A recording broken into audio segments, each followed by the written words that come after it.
Assalamualaikum warahmatullahi wabarakatuh.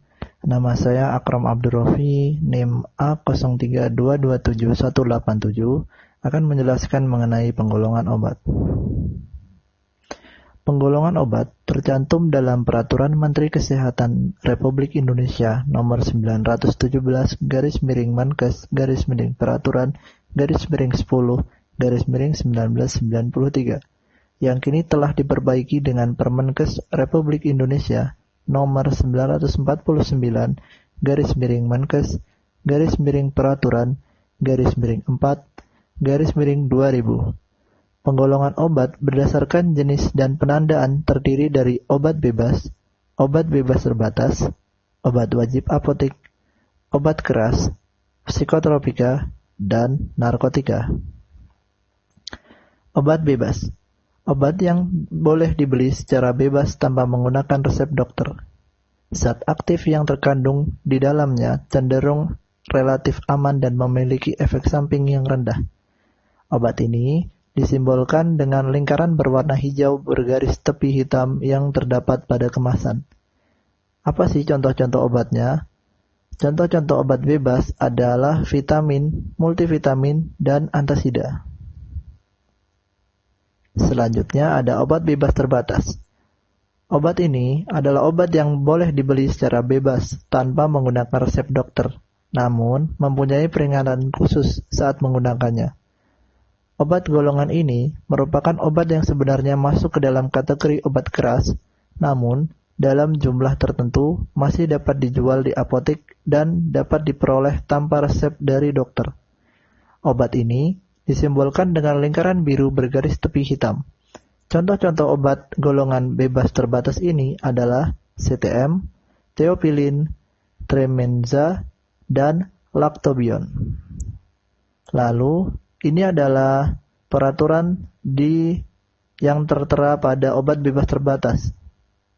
Obat bebas terbatas disertai dengan informasi perhatian bagi penggunanya seperti P nomor 1, awas, obat keras, bacalah aturan pemakaian.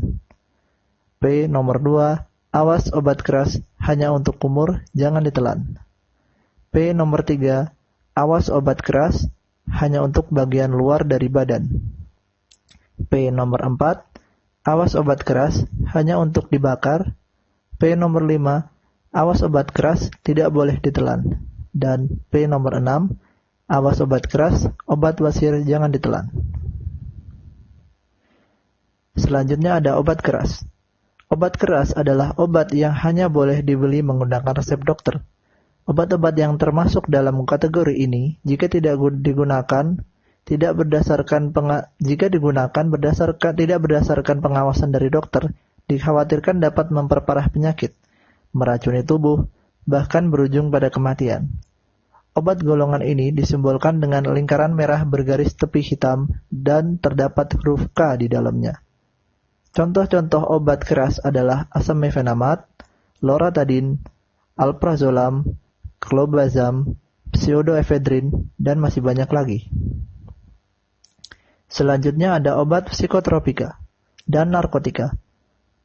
Obat-obat golongan ini adalah obat yang hanya boleh dibeli menggunakan resep dokter dan dapat menyebabkan ketergantungan. Golongan 1 tidak untuk pengobatan. Obat golongan ini disimbolkan dengan lingkaran putih bergaris tepi merah dan terdapat simbol palang berwarna merah di dalamnya.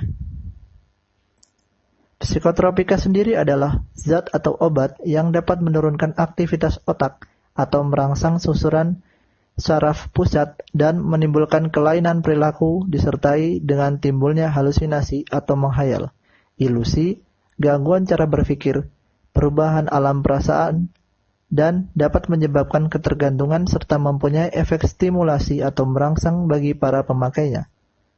Contoh-contoh obat golongan psikotropika ini adalah alprazolam, clonazepam, dan diazepam.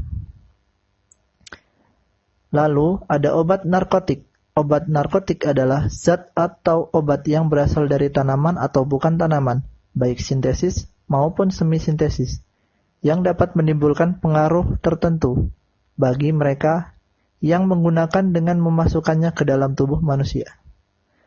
Pengaruh tersebut berupa pembiusan, hilangnya rasa sakit, rangsangan semangat, halusinasi atau timbulnya khayalan-khayalan yang menyebabkan efek ketergantungan bagi pemakainya. Contoh-contoh obat golongan narkotika adalah obat batuk yang mengandung kodein.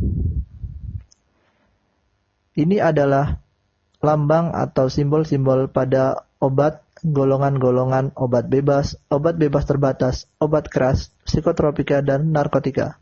Beginilah bentuknya. Baik, mungkin itu saja yang dapat saya sampaikan. Kurang dan lebihnya saya mohon maaf. Saya akhiri. Assalamualaikum warahmatullahi wabarakatuh.